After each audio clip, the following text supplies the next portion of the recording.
Imaginez un monde où les dieux se mêlent aux mortels, où les héros s'affrontent sur des champs de bataille, ensanglantés, et où le destin est aussi imprévisible que la mer.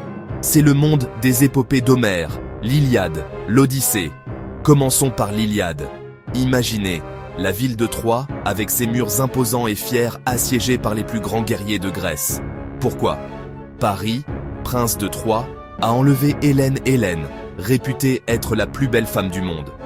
Oui, il n'en a pas fallu plus pour déclencher une guerre de 10 ans. Du côté grec, Achille, inarrêtable, presque invincible, mais aussi têtu comme une mule. Il y a Ulysse, malin et rusé. Du côté troyen, Hector, noble et voué à la tragédie, se battant pour sa maison et sa famille. Les combats sont brutaux, les lances volent, les chars grondent, les dieux eux-mêmes s'en mêlent. Zeus, Athéna, Apollon, ils ont tous leurs favoris et font pencher la balance. Mais sous les épées, l'Iliade parle de ce que signifie être humain, la rage d'Achille, l'honneur d'Hector, le chagrin de la perte, l'espoir de la gloire.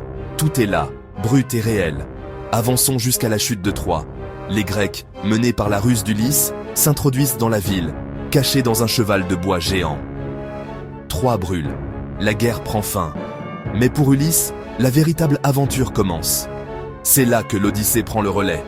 Ulysse met les voiles pour rentrer chez lui, mais les dieux n'ont pas fini avec lui.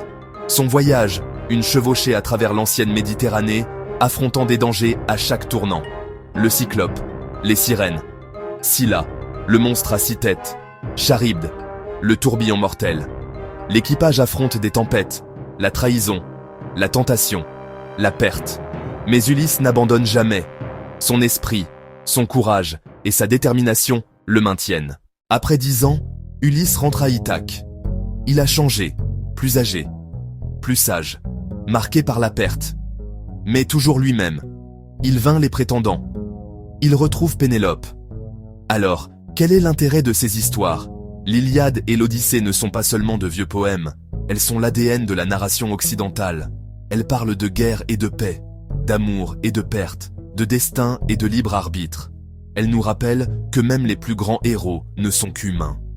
Des milliers d'années plus tard, nous sommes toujours attirés par ces récits de dieux, de monstres, de mortels. Parce que, au fond, ce sont des histoires qui parlent de nous. Merci d'avoir participé à ce voyage épique.